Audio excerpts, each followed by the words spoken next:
This video is sponsored by Squarespace. Welcome back. My name is Nico Carver, and in last week's episode, we covered how to capture M101, the pinwheel galaxy, with used inexpensive gear. And in this week's episode, we're going to take that data captured last week and process it with free open source software, specifically these four programs: Siril, GraXpert, StarNet, and the GNU image manipulation program.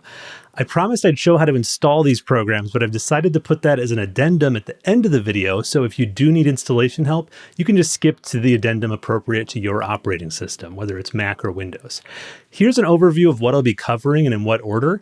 I won't bore you by reading this out, but for people that do want a summary overview, you can pause the video right here to read through this.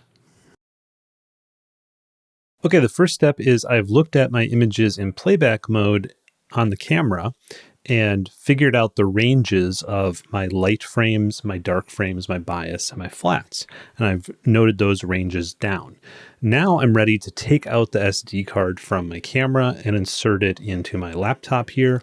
Or if you don't have an SD card slot on your computer or laptop, then you'd need an SD card reader for this step, or connect your DSLR with a USB cable. In any case, once you've put the SD card into your computer, you should see some kind of pop-up, or on Mac, it will just appear on your desktop here. And if I double click that and then go into this DCIM folder, you ignore this stuff. I've used this for different camera systems. But anyways, here's all of the pictures I took on the Canon T7.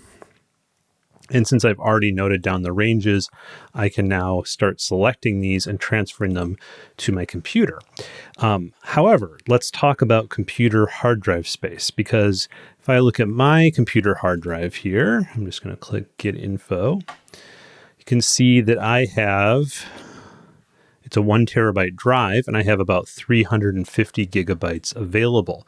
Now that might be enough, but I'm not sure, because I took about 500 pictures, and the way that Siril works, the program that we're going to be using, it uses way more space on your hard drive during processing, and then you can delete those pictures that it creates later, but you need a lot of space on an SSD for Siril to work correctly. So just to be safe, instead of putting these pictures just on my internal SSD, I'm going to connect an external SSD, which has more free space. This one has over 3 terabytes available, so that should be plenty. So what I'm going to do is I'm going to open up this external SSD, and I'm going to make a new folder on Mac or Windows. You can just do that by right-clicking and choosing New Folder. And I'm going to call this M101. That's the designator, Messier 101, for the pinwheel galaxy. And then inside that folder, I'm going to make 4 other folders, 4 subfolders. One called Lights, one called Darks, one called Flats, and one called Biases. And this is the hierarchy that Siril expects if you use the scripts for pre-processing, which is what I'm going to be doing and showing in this tutorial. Okay, then it's just a matter of going here on the SD card, finding the ranges, and transferring them to the SSD. And you can either do that by selecting and pressing Control-C or Command-C on Mac and then pasting, Control-V or Command-V on Mac, or you can drag and drop from one window to the other. Okay, now with everything, all the lights, biases, darks, flats, all copied over, I can go ahead and eject my SD card. And so I'm going to start with Siril. You can see I am on the latest version as of recording, which is 1.4 beta 2. And we're going to do 2 things right at the start here. We're going to click on this blue home button right up here, which will change our current working directory. You can see currently my current working directory is my desktop, but I want to change it to my external SSD. So I'm going to click on Other Locations, go into the computer, go into the volumes, and there it is, X10 Pro. and then M101. Okay, so when you get to your working directory, you should see these 4 folders that we created, and then go ahead and click Open. And then up here at the top of the interface, you'll see that it lists your working directory. So for mine, it's Volumes, X10 Pro, M101. Okay, so that's always the first step. Before you use the script, you have to tell it where your data in those 4 folders lives. Then we can go into the scripts, and this new script dropdown is a little different than in past versions. There's now Python scripts, which are, as it says, Python scripts, things written in Python within Siril. And there's only one right now in there by default, the catalog installer, but there's many other people currently writing Python scripts that will work with Siril. So this is a cool new way for any kind of developer just to extend the functionality of Siril through Python scripts. And then there's the standard Siril scripts. All of these ones, except for RGB composition, have to do with pre-processing your data. So if you don't use the scripts, you can instead go through these tabs right over here: calibration, registration, stacking. But what the scripts do is they take care of all of that for you. But they, of course, then make some assumptions about how you want to do the pre-processing. Okay, anyways, there are some new scripts like this Bayer drizzle. I'm not going to use that here since I didn't guide and dither and things like that would be required for drizzling. And so I'm not going to go into that right now, but I'm just going to use the standard one, OSC pre-processing. And one-shot color OSC is appropriate for anytime you're using a DSLR or mirrorless. Anytime you're using a camera that's not a mono camera, you'll use one of these OSC scripts. These ones are for if you use narrowband filters. So since we didn't use any filters, we used just a normal stock DSLR, we're going to do this one, OSC pre-processing. So to start it, all you have to do is just click on it. And you might get a pop-up here saying like something about scripts are experimental or don't trust all scripts or something like that. If you get that, you can just click OK. I've already dismissed it before, so that's why I didn't get it. But as you can see, now it's just going really quickly through all of the pre-processing. It creates calibration masters, then it calibrates your lights using those masters, then it debayers your light frames, meaning actually interpolates them to make them full color images. Then it registers your light frames. So that's why you need those round in focus stars, because it's using star patterns to do the registration so that they're all aligned. Then once they're all aligned, it can actually stack them. So that's the mathematical averaging, and it can throw out outliers like satellite trails and things like that. But it also, of course, greatly improves the signal to noise ratio of your images, which lets you stretch them much brighter and actually see these dim objects that we've captured. So I'm just going to let this go, and when it's done, we'll catch back up. Okay, and I just finished stacking. It took about 17 minutes to calibrate and register and stack about 500 lights from a DSLR. And this is just on a fairly new Mac laptop, but nothing special in terms of computer power. But I would say, as I've said many times before, you really want to be doing this on an SSD. If you're doing it on a spinning disk drive, like a normal hard drive, it takes way, way longer, like hours compared to minutes. The really thing that speeds it up is working on an SSD. Once it finishes, it'll say script execution finished successfully, but nothing opens up here automatically. We do have to click on open. And then here in our working directory, you can see there's 2 new folders, masters and process, and then a result. And then the result will be underscore and then the total time of what it stacked. So this stacked 9,900 seconds. So that would be 165 minutes. So almost 3 hours of data. So I'm going to go ahead and open up that result. And this is what it looks like. But actually, while I was talking about those folders, I wanted to mention one thing before we move on. These masters, if you ever, want to calibrate manually without the scripts, you might want to hang on to like your master bias. And this is also a good time just to look at your master calibration frames and see if you see anything wrong with them, like banding in the flat or just weird issues. It can be good to save these. But the process folder, I almost always delete. It's going to be really, really huge because it's full of all the intermediary files that Siril creates. And just to give you an idea of how big it is, my original lights folder was 16 gigabytes of data. This process folder ballooned to 320 gigabytes of data. So over 10 times what we started with, even if you include the calibration frames, it's over 10 times bigger. And we don't need it. So what I always try to remember to do is at this point, delete it. So I'm just going to move it to my trash and then empty my trash to free up that hard drive space. So back to the result. This is being shown in what's called a linear space. If you look down here at the bottom of the interface, it says linear right there. And that's good. There's certain things that we want to do to the picture while it's still linear, but you can't really see the galaxy at all in this linear mode. So we're going to change the view mode to auto stretch just by clicking on the word linear down here at the bottom and change it to auto stretch. And now you can see the galaxy. You also see a lot of noise, which don't be alarmed by. We're going to manage the noise through processing, but it's actually good to be able to see this noise because you can see that I didn't very carefully keep the galaxy centered the whole time I was tracking it.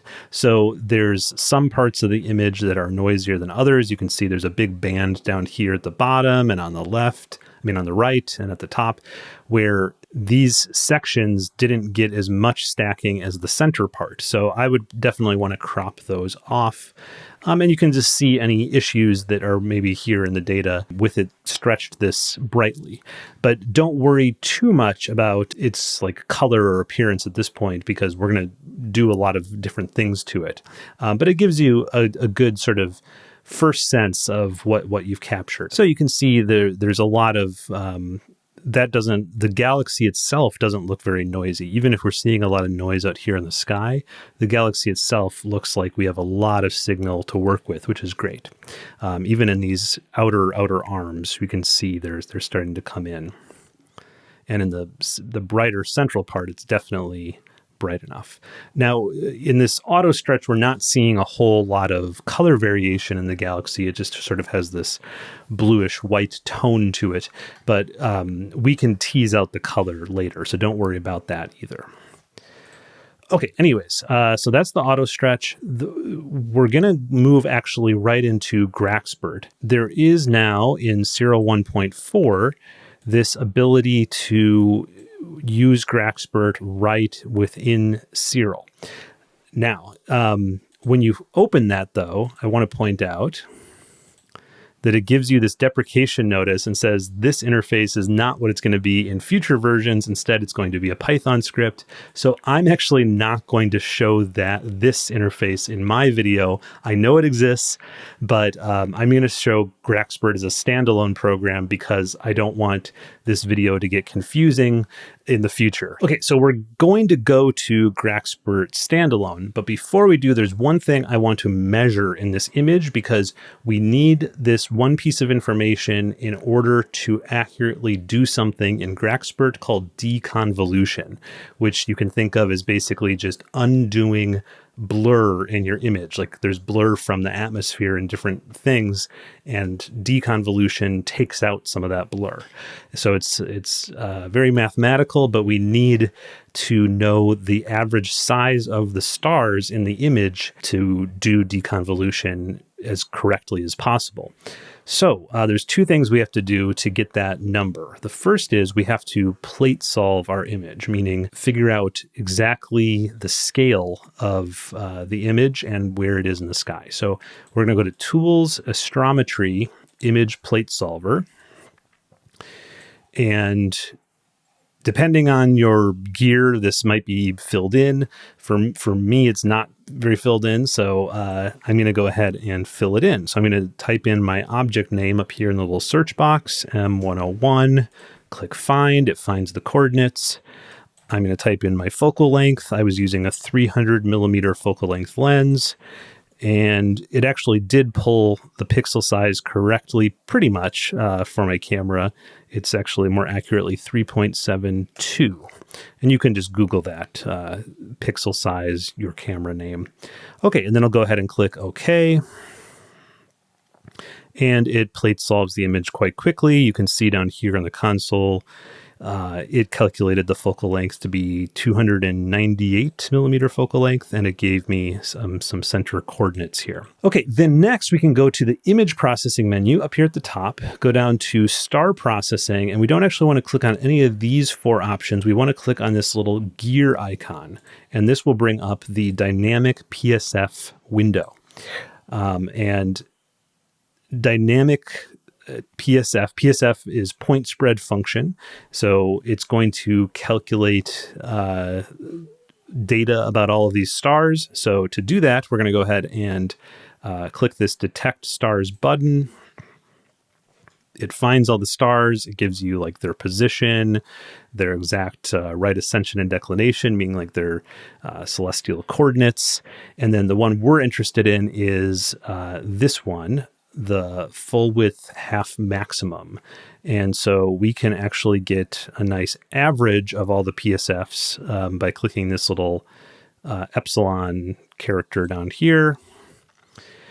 Okay, and that tells us the average star data. Okay, so full width half maximum X, 12.4 arc seconds, full width half maximum Y, 9.4 arc seconds. So let's just say, we'll pick a value in the middle of that. So let's say 11. So we'll say that our average full width half maximum, the average size of our stars in this image is 11 arc seconds. All right. So you can, if you don't want to see all these little detections of the stars, you can click this delete button right here. That will just get rid of this display. You can close out of that. But actually, we can now close out of Siril completely. All you have to do is just write down that number, the average full width half maximum. For us, it was 11 arc seconds. So I'm going to go ahead and quit out of Siril and open up GraXpert.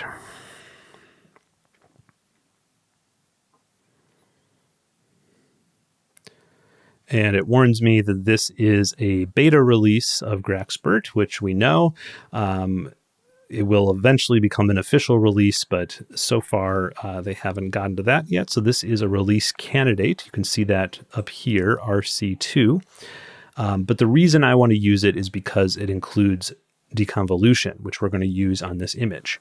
So go ahead and click Load Image, and then open up your result right here.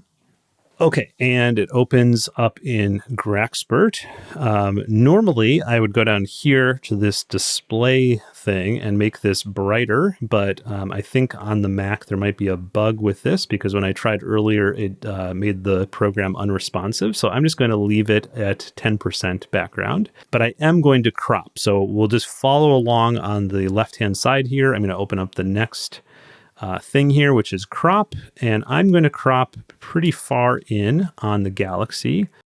Of course, we saw earlier how there were major parts along the top, bottom, and right that were noisier than the rest of the image just because of my imprecise tracking. So you may be able to keep more of your image than me, but I don't want those noisy parts to interfere with the other parts of this process. So I'm going to get rid of all of that stuff. And I'm going to do a fairly widescreen kind of image because that will look good for YouTube, of course. So I think that looks good. So I'm going to go ahead and click Apply Crop. And of course, the nice thing with cropping is it also makes the galaxy appear bigger on your screen. We could crop in even further, but I think there's a limit where it's like if you crop in too far on something, you'll start seeing that you don't really have the detail to support it. So I think this looks nice. I'm going to click on background extraction. I wouldn't say this image really needs background extraction because I shot it fairly high in the sky and there doesn't seem to be any kind of light pollution gradient here. So we could just skip it, but I'm going to go ahead and use, just to show you, I'm going to use the AI model and I'm going to turn up smoothing quite a bit because I don't want it to overshoot on calculating the background and take away actually signal in the picture. So I'm going to turn the smoothing up to 0.9. If you had a complicated gradient in your picture, you might want to turn the smoothing down. And it actually did a little bit of something there that I think looks pretty good. So here is the original. There is the gradient corrected. I don't know if you can see that on YouTube. There's the background. I mean, not much going on there, but maybe just a little bit of brighter on this side. Okay, let's go on to deconvolution. If you don't yet have these AI models set up, I just picked the latest on each one here under advanced. And then the first time you run these, it will ask, do you want to download the AI model? And you just say yes, and that takes a little while. The other thing I will note is, I believe on Mac and Windows 10, I would uncheck this enable hardware acceleration because I think there's issues with it both on Mac and Windows 10. So what this normally would do, AI hardware acceleration, is use your GPU for the AI tasks, but I think there's a bug with it right now, so I would turn it off. So I'm going to go ahead and close that. Okay, and then you have two sliders, deconvolution strength and image full width half maximum in pixels. Okay, and so this gets a little complicated, but we need to figure out our image scale. So we can do that with any number of calculators online. I'm just using the one here at Astronomy Tools under their CCD calculators, and we know our pixel size with the Canon T7 is 3.72, and our telescope focal length is 300. So that gives us a resolution of 2.56 arc seconds per pixel. So remember, our full width half maximum, the average width of the stars in arc seconds that we calculated using Siril was 11 arc seconds. So now we want to convert that to a pixel value, and we have our resolution here of 2.56 arc seconds per pixel. So then we can just do the simple math of 11 divided by 2.56 to get our average full width half maximum in pixels, which is 4.3. So now we just plug that into GraXpert right here, where it says image full width half maximum in pixels, 4.3. Okay, and then the other slider here is deconvolution strength. I think the default is 0.5. And so if you want a stronger result, you make it higher. If you want a less strong result, you make this lower.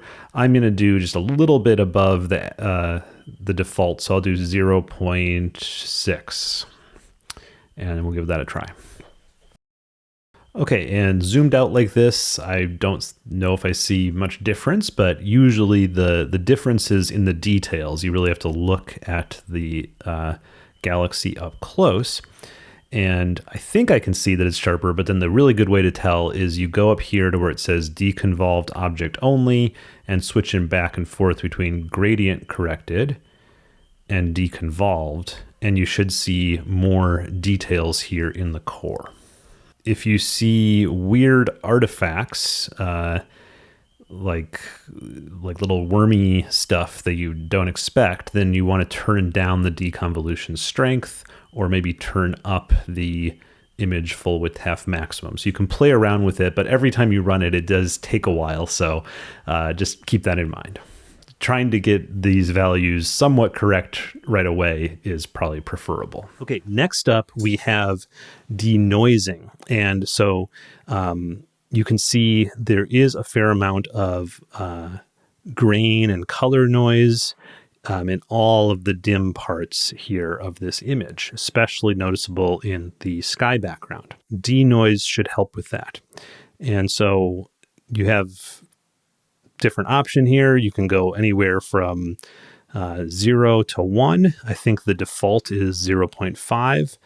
I'm maybe just going to go up a little bit from the default and go up to like 0.6.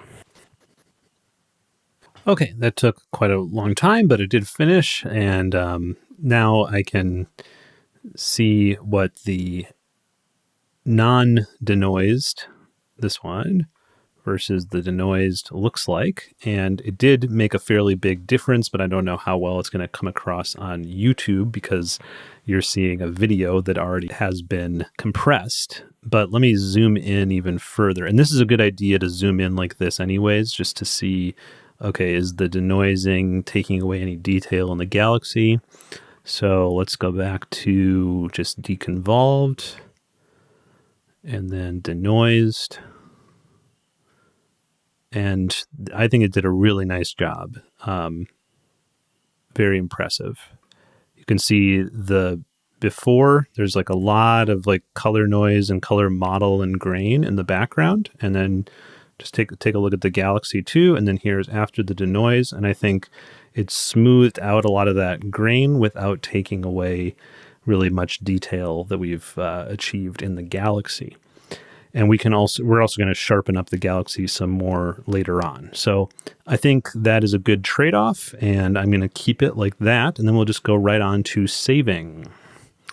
And for saving, we want to save as a 32-bit FITS file, because we're going to go back into Siril, and that is the correct option. So click Save Selected. And then we'll ask, where do you want to save? It will probably default back to where you opened up the file, which is this working directory. So I'm going to go ahead and save it there and open back up Siril and open our one that we were just working on from GraXpert. So it'll be called GraXpert Denoised Fits. Okay. And I'm going to turn back on the auto stretch.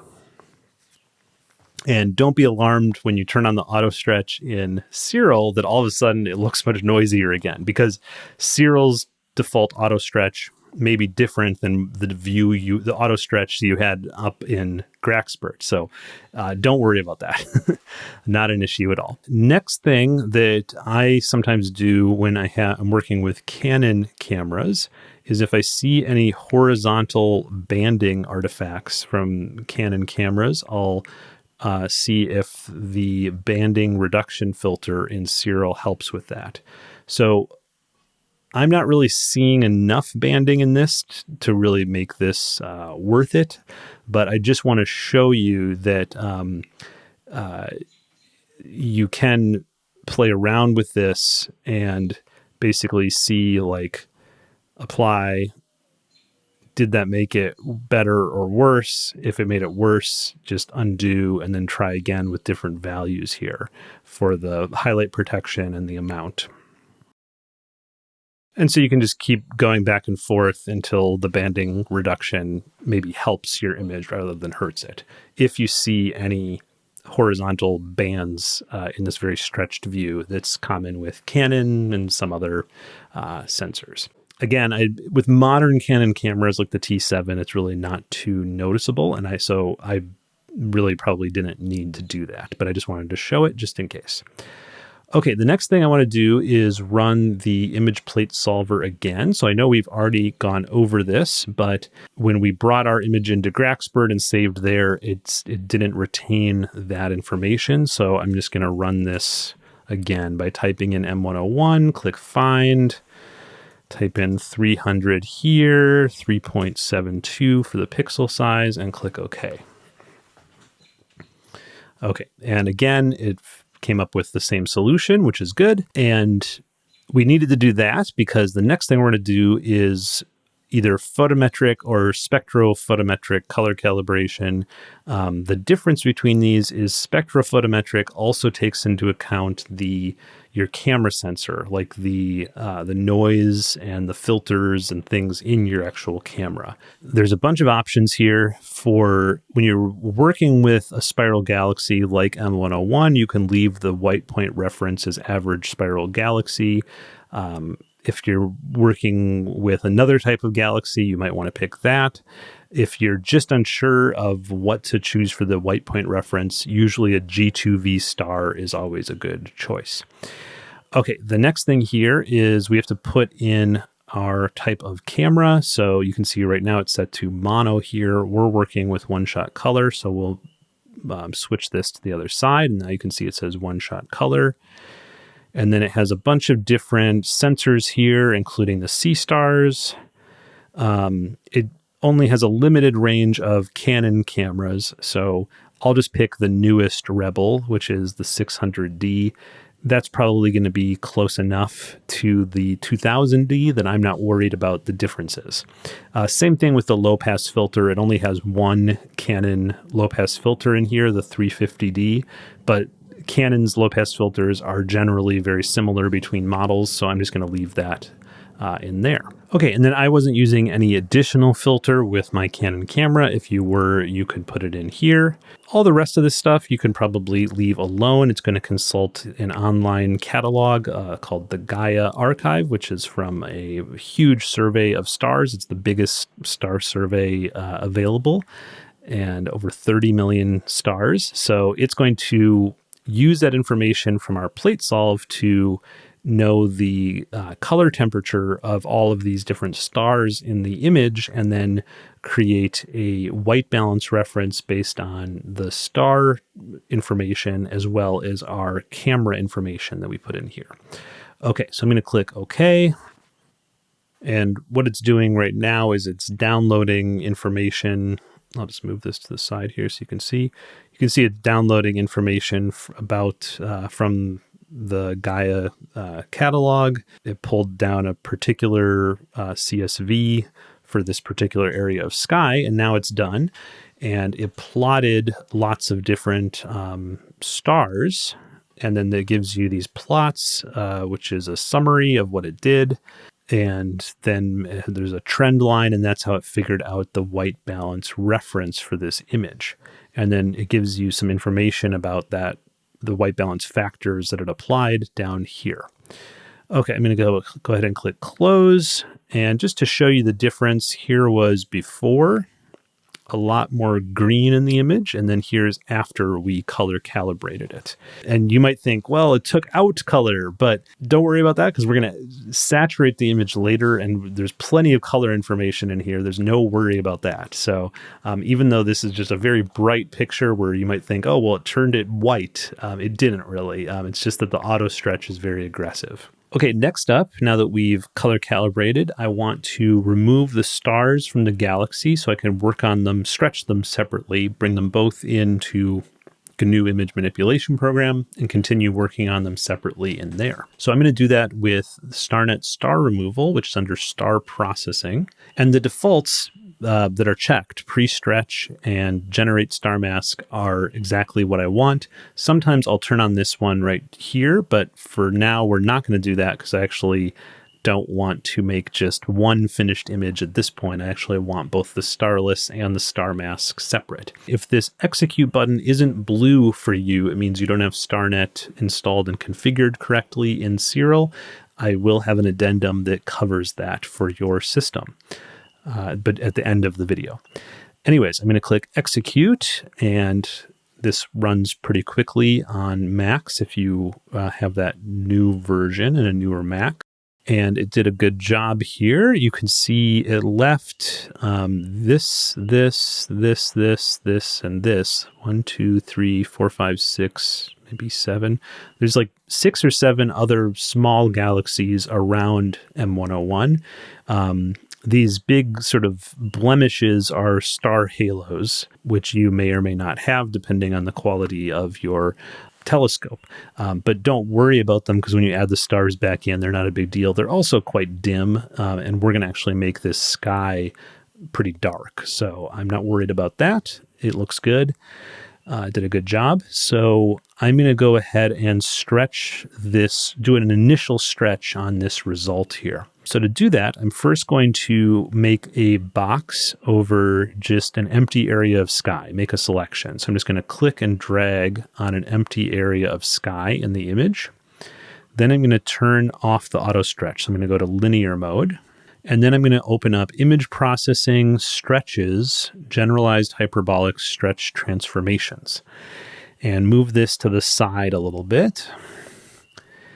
And I'm going to sample this box right here with the symmetry point by just hitting this little eyedropper. And that does an averaging of all the pixel values in that box. And then this is the average number if you normalized the pixel values from 0 to 1. So if you normalize them, we'd be at 0.03. So it's very, very dark. Then I'm going to turn up this local stretch intensity. That sort of determines the shape of this curve that we're going to do. And then the stretch factor determines how far you bring that curve up.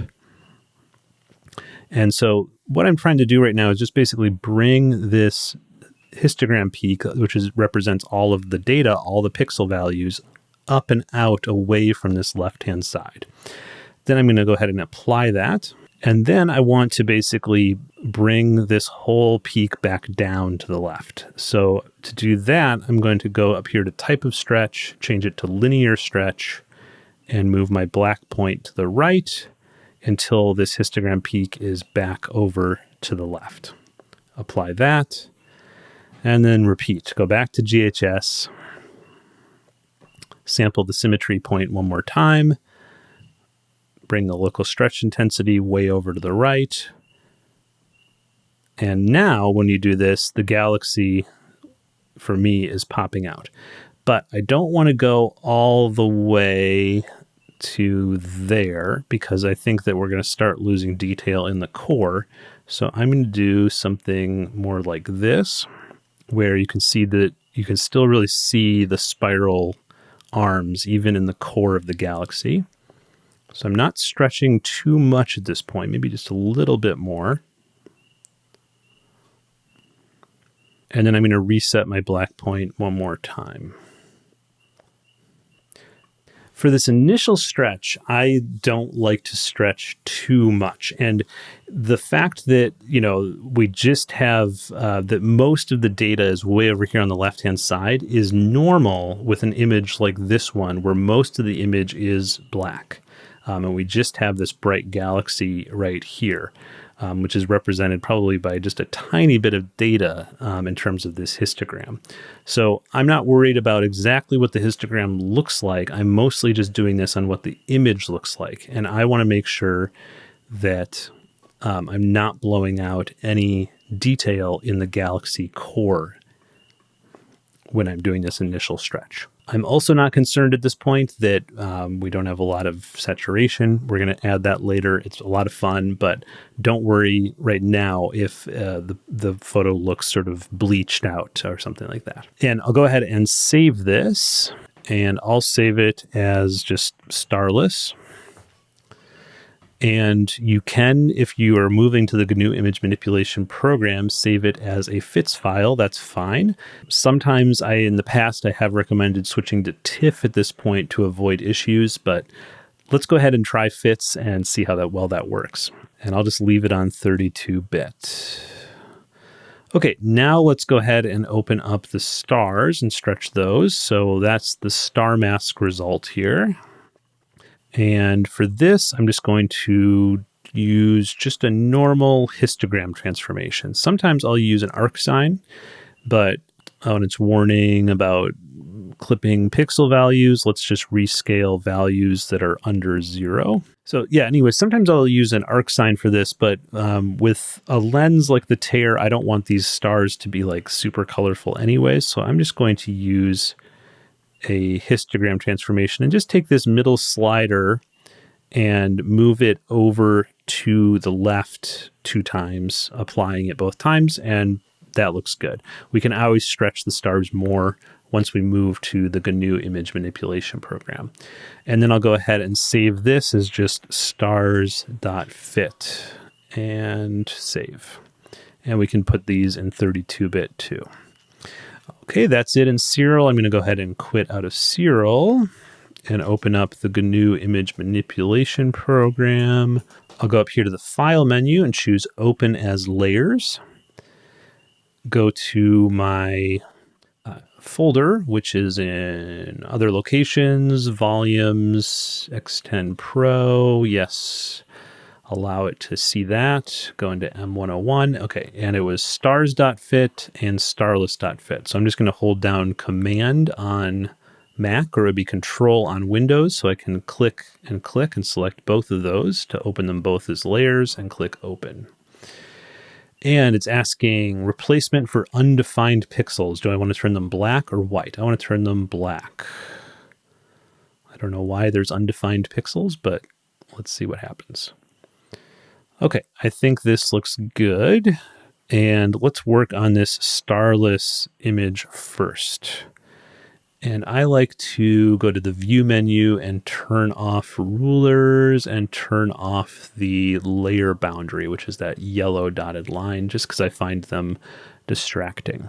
I'm going to start by making a selection, because I want to start saturating the galaxy, but I don't want to saturate the background, because I don't want to bring out any color noise in the background. So to do that, I'm going to choose my Select by Color tool up here, which is the fourth tool, the one on the far right in the top row of tools. And I'm just going to click in the background. And by doing that, it basically selects the background, as you would imagine, and I guess a few hot pixels, but also the galaxies. If yours doesn't look like this, try changing the threshold. And then I'm just going to go ahead and invert this selection. So I'm going to go to Select, Invert. So now it's just selecting the galaxies and a few hot pixels. If I was worried about saturating those hot pixels, I could go to Select, Toggle Quick Mask, and paint with a brush, whoops, in black over them, and then toggle the quick mask back off. And you can see I did an okay job, but didn't get all of them, but I don't really care. I think this is good enough. If it picks up a few pixels and saturates them, it's probably not that big a deal because our background already looked mostly black. Now I'm going to, with this selection, I'm going to apply something from the Colors menu, and it will add it as a layer effect to the starless layer, but with only this selection active. So it will saturate, but just the galaxy and not the background. So I'm going to just start with just a basic saturation adjustment, and let's bring that way up basically to max and hit OK. Okay, now what's really cool about the new GNU image manipulation program is if I zoom in with just the plus button, and I go into this little effects menu on the starless layer, there's a little eye icon next to the saturation adjustment now, and I can turn that off and on and see exactly what it did. And you can see before we have a fairly ghostly unsaturated galaxy, and after we have a nicely, fairly subtly saturated galaxy. But I can see already that the colors that it's bringing out, the reds, the blues, and the yellows, are accurate because we did that color calibration earlier. Okay, but this first go at saturation wasn't enough for me. I want to go a little bit further, so I'm going to go back to Colors, keep my selection active, and go to Hue-Saturation. And what's cool about this one is you can bring up, of course, the master saturation. That's the default. But you can also go into the different colors and bring up yellows and bring up magentas and bring up cyans, right? And then it's only affecting the saturation on the cyan or the yellow or the blue. And I often like to do this with galaxy work just to sort of give it my final artistic touch of what I think the galaxy should look like. I know that now we're sort of wrecking our accurate color calibration. So if you are very concerned about like this being like super color accurate, don't do this. Just use master saturation boosts. But if you want to just sort of try to like make the image look as pretty as possible, I sometimes like going in and messing around with the saturation of the different colors independently. And I should point out that another cool thing with the new GNU image manipulation program in 3.0 version is you can always bring this layer effect menu back up and double click, and you still can dynamically edit any of this. So I'm right now dynamically editing the saturation of the yellows in this selection, but I can go back to the blues and dynamically edit those as well. So that's really cool. The other thing I love about this is just like it keeps the selection active. So now I can just keep adding more filters. So we went through a couple in the colors menu. We can also go here to the filters menu. I'm going to do that. Go down to enhance, go to sharpen, parentheses, unsharp mask, and play around with this a little bit. So the radius is the size of the kernel that it's going to sharpen. So you can see you can really overdo it. That's with a radius of 5 pixels. But if I try something more like 2.2 pixels, I think that looks pretty good. And then this is the amount of sharpening. Again, you can easily way overdo this by applying a huge amount. But I just want just a little bit of sharpening here. So I'm going to apply it at, actually the initial was pretty good, 0.5, maybe just a little bit less, 0.4. Okay, and then I'm going to go ahead and turn that off and on and see if I liked what it did. I do. I mean, it maybe doesn't look super great this far zoomed in, but let me back off just a little bit. Okay, if I back off a little bit, I think that sharpening does help define the galaxy a little bit better. Okay, I'm going to keep the selection active and work on the stars a little bit here. So let me zoom back out. Okay, I'm going to put the stars on top. And let's go ahead and turn their blending mode from normal. So you see right here up at the top of the layers panel, it says mode normal. Let's change it to screen. Ooh, I think this is already looking pretty good, but I think maybe the galaxy should just be a little bit brighter. So I'm going to go back here to my starless layer, and with that selection outline still selected, I'm going to add a curves adjustment. And I'm just going to try just adding a little bit of an S-curve. So we'll just add a little bit more global contrast to the galaxy itself and maybe make it just a bit more the star of the show. Okay, so I'm just going to add a very subtle S-curve there. And now we're finally done with the selection. So I'm going to go to select none. Oh, wow. So I think this looks excellent. I might not do anything else to it, but let me just see if there's anything else I want to do. I mean, really the stars, I just got that. The stars are just what they are right out of the Siril. I didn't do anything with them, and I think they look pretty good with just that histogram transformation. I don't think they need to be stretched any further. Let me just zoom out and zoom back in and make sure I like it. Yeah. So, I mean, if you got to this step and your stars look sort of weak and like too dim, you can always just click on your stars layer and go up here to colors and curves and, continue stretching your stars if you need to. Or you could do a reverse curve and make them smaller and dimmer. So that's up to you, but I really like actually how the stars look right now. So I think I am done. If you think that you'll return to this image in the GNU image manipulation program, you can do File, Save, and save it as an XCF file. But then when you're ready to share it with the world, you can do File, Export, and Go down here to select by file type to see all the different types of files. Probably the most common file type for sharing is the JPEG. So I'm just going to choose JPEG image, click export, and it will give me some JPEG options here. You know, like quality. So quality is how much compression it will apply. So if you want the least amount of compression, set quality to 100, but that will make a bigger file. So, but let's try it. Let's set quality to 100 and let's see how big the file is.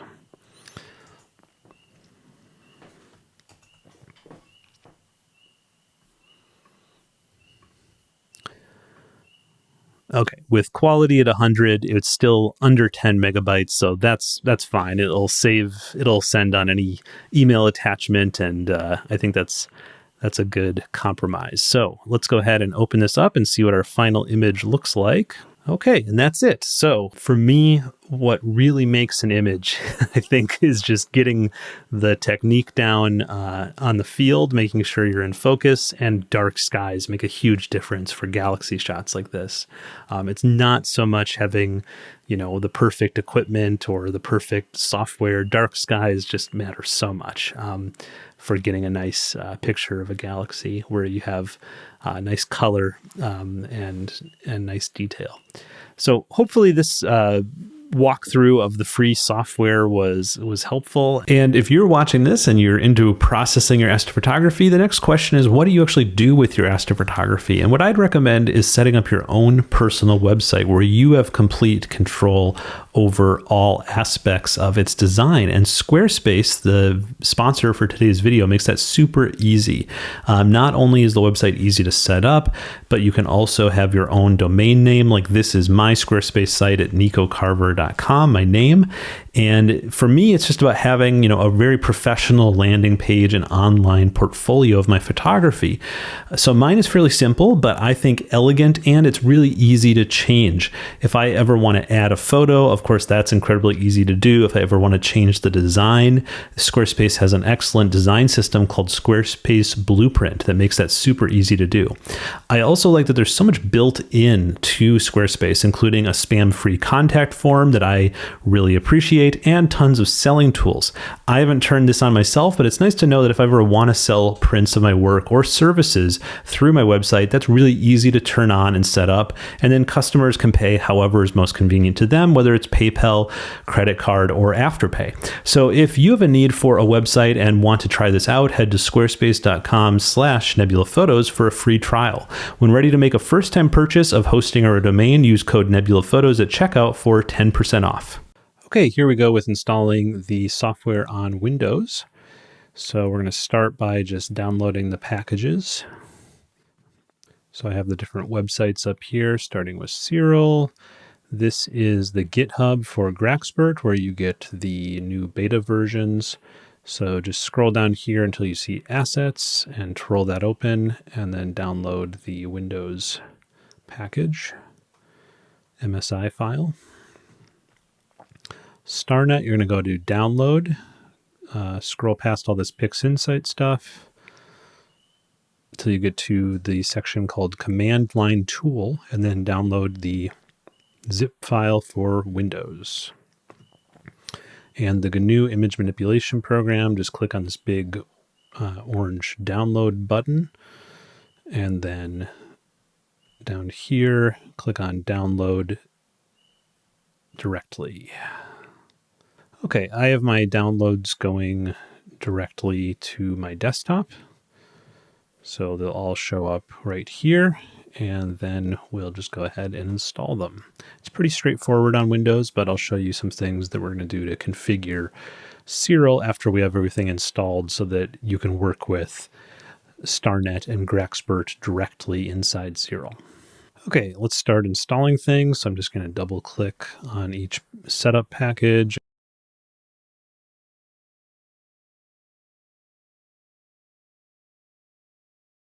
Okay, when you open up GraXpert for the first time, or actually every time, since this is a beta release, I'll just give you a little warning that this is a beta release. You can just say, okay.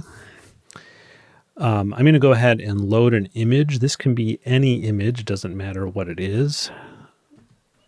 because I just want to show you something.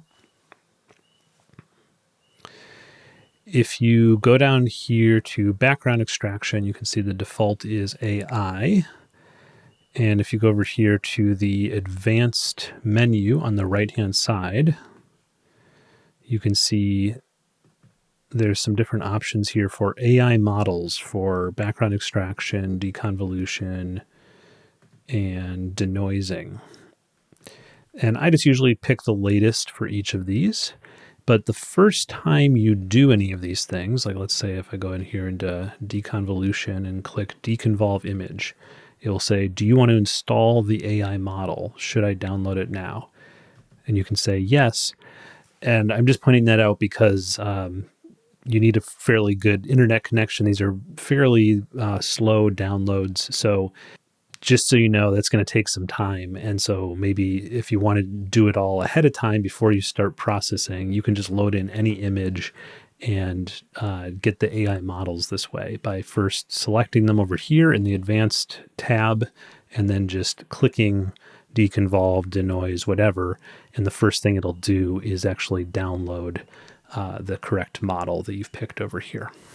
For StarNet, it comes zipped, and you can just right-click and say Extract All, and then just move this folder somewhere where you're going to keep it permanently. So I just put it in my documents, but you can also put it in your programs. Wherever you want to keep it is fine. Okay, and then finally, let's install the GNU image manipulation program here. Okay, last step is we're going to go back to Siril here, and we're going to configure it so that StarNet and GraXpert work well within Siril. To do this, go over here to the hamburger menu in the upper right, the 3 horizontal lines, click on Preferences, go down to Miscellaneous, and click where it says Software Location, click on this first folder, and then next to it where it says must point to a valid StarNet executable. And like I said, I put my folder in my documents, but wherever you put your StarNet folder is fine. All you have to do is just find that folder and double click it, and then just find the file within there called StarNet++. This is the actual executable. And when you click open, you should see right in this box right here, it says starnet++.exe.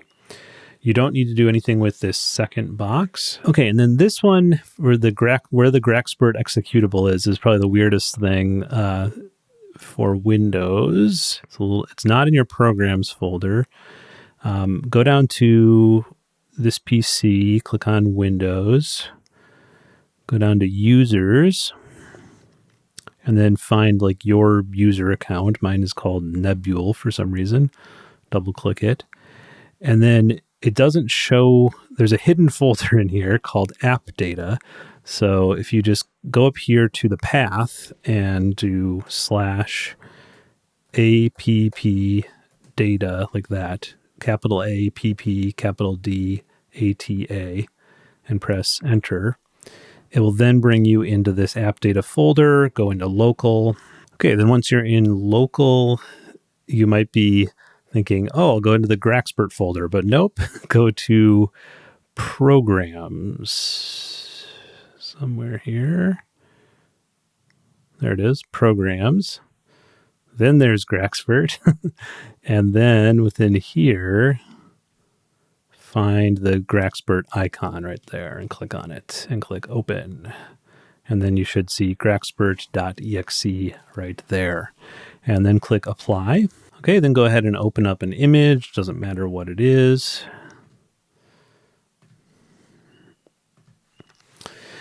And just go to the image processing menu, go to star processing, StarNet star removal, and make sure that this execute button is blue. That indicates that StarNet star removal is working.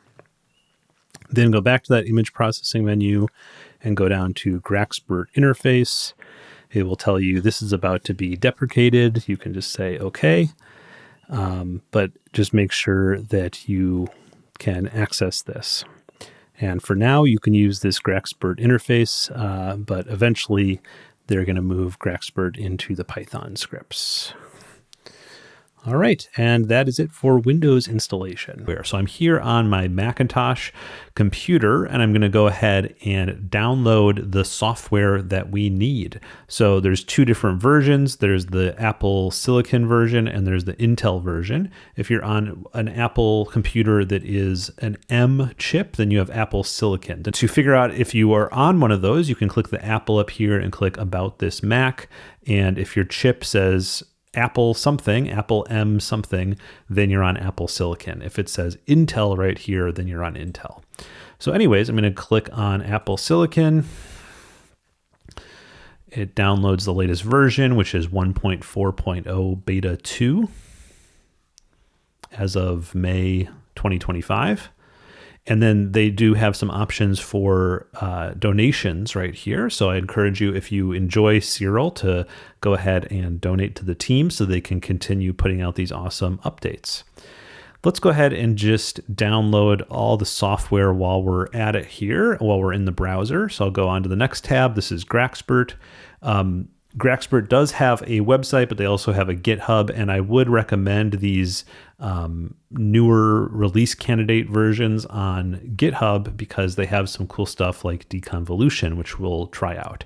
So to download the latest release candidate, we go down here on this release page, and right here where it says assets, just twirl that open, and then here's all the different versions for Windows, Mac, and Linux. So I am on Apple Silicon, which is also the architecture of the chip is called ARM. So if you were on Intel, you would choose AMD. If you're on Mac, Apple Silicon, you'll choose ARM right here. All right, so we have that one now. Let's go ahead and move on to StarNet and click into the download page. And there's a bunch of different versions here, sort of a lot of information. If you are on an Intel-based Mac, you'd scroll down here to where it says Command Line Tool and click on that.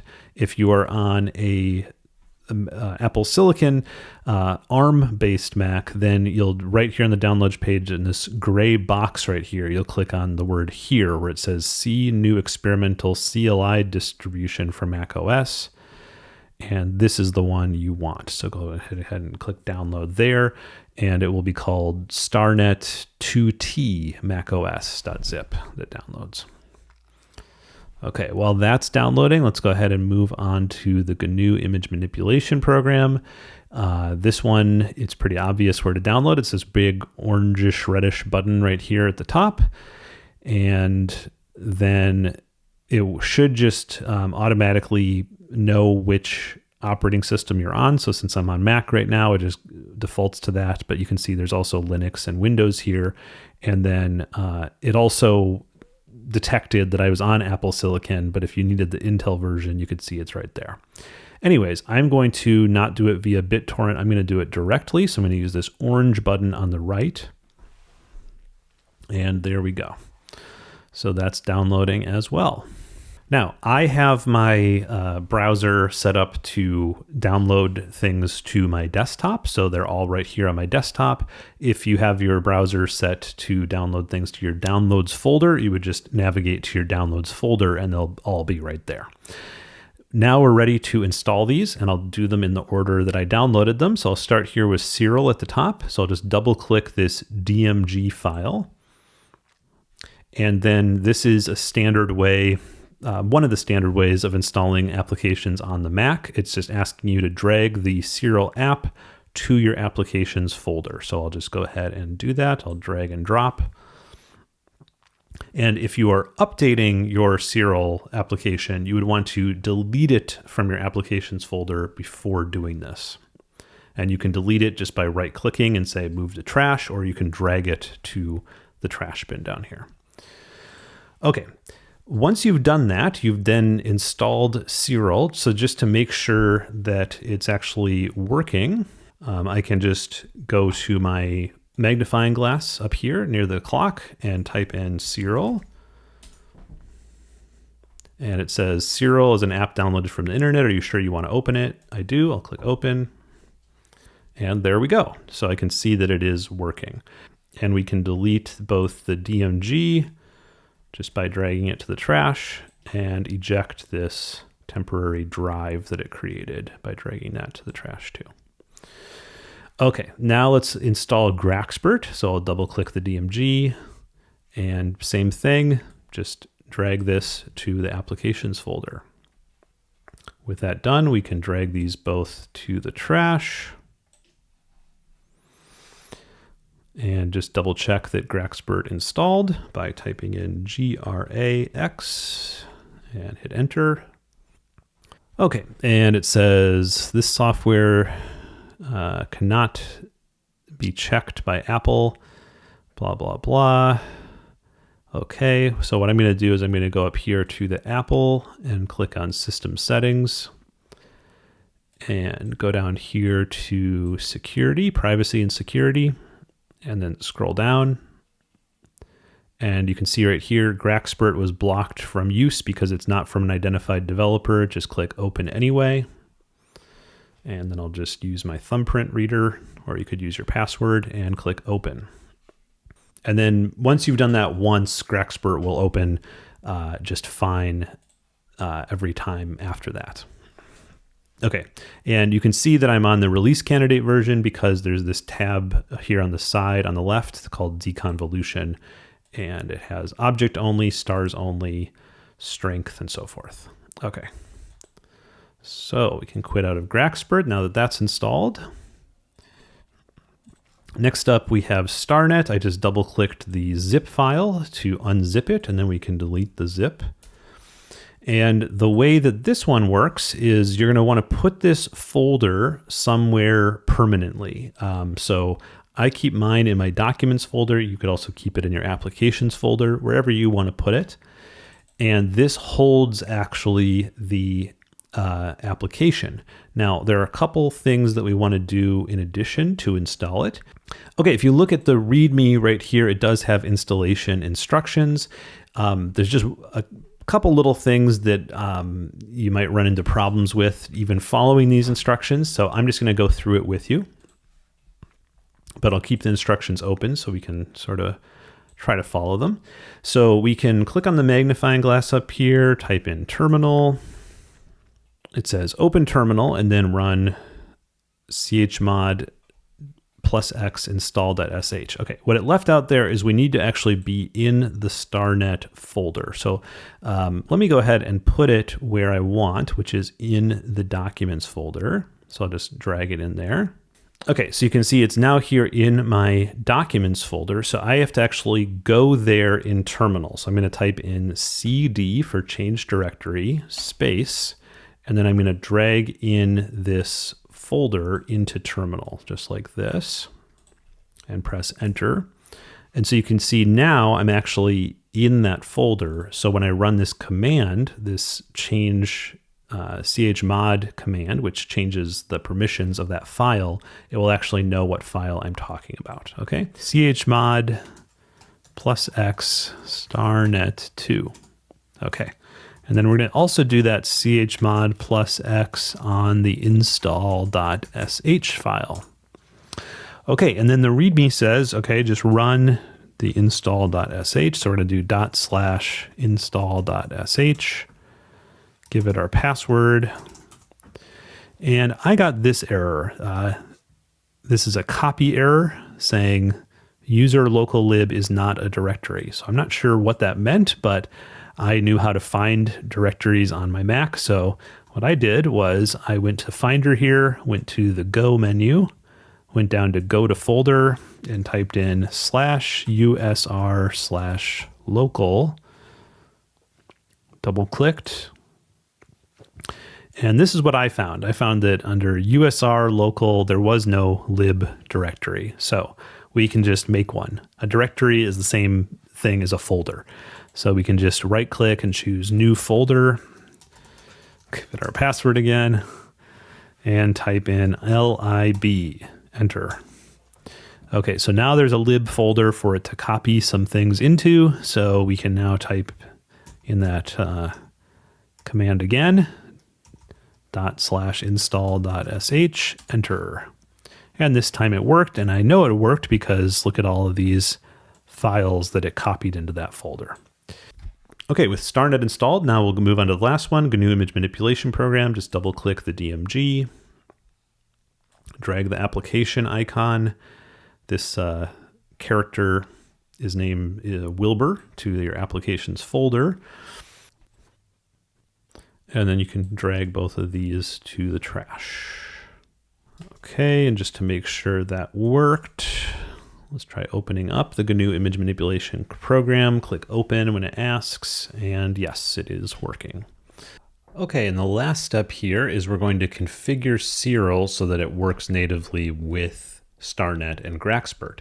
And to do this, we go up here to the Preferences menu, which is under this little hamburger menu in the upper right. So click on the little 3 horizontal lines, that's called the hamburger menu, then click on Preferences. And then there's a bunch of different preferences here, but the one we're concerned with is Miscellaneous, which is the final option on the left. And then go down here to where it says Software Location. And if you've never done this before, these 3 options here will be empty. Mine are filled in because I've done this before, but I'll show you how to do it. So for the first one, StarNet must point to a valid StarNet executable. You're going to click the little folder icon and go to where you've stored your StarNet folder. For some reason, in the latest version of Siril, this file picker is in Dutch rather than in English, but it's still pretty easy to figure out. So documents is documenten. And then here's my StarNet folder, and then I'll just click on StarNet 2 here. And when you click on it, you can see this is an executable.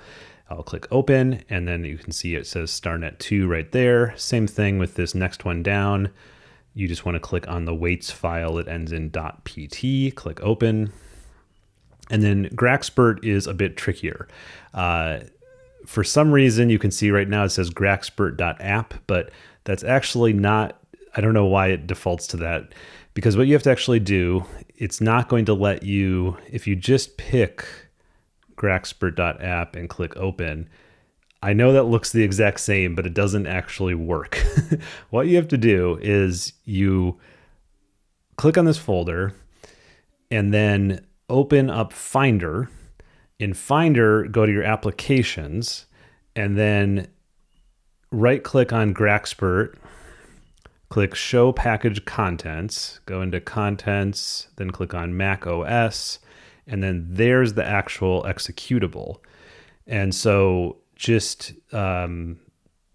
drag this from your Finder to this file picker window here, and then it will actually bring that up in the file picker, and then click open here. And then you can see now it says just GraXpert right there. That's the executable. Now, after you hit apply and then open this back up, you can see it switches to GraXpert.app. I don't know why it does that, but anyways, you have to do it the way I just showed or it doesn't actually work. But now, just to double check it, let's go ahead and open up an image.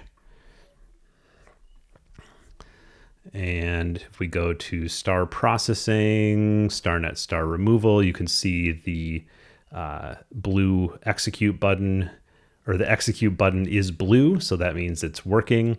And if we go to GraXpert interface, you can see this comes up and the apply button is blue, indicating this is working as well. And since this video is over 20 minutes long, you're now seeing the names of everyone who already supports this channel on patreon.com/nebulaphotos. And I can't thank everyone you're seeing here enough for their support, because between the sponsors and ads and the support on Patreon especially, I'm able to run Nebula Photos full time. And that has been such a blast. And if you're able to join over on Patreon, there are a number of perks that I've split into different tiers that you can check out. But everyone who supports me at $1 a month and up gets direct messaging support with me, a monthly Zoom call, access to the Patreon channels on my Discord, and much more. So I would definitely appreciate it if you could take a look. If you're a supporter of this channel, it would really mean the world to me if you could join over on Patreon. Well, till next time, this has been Nico Carver, and I'm wishing everyone watching clear skies.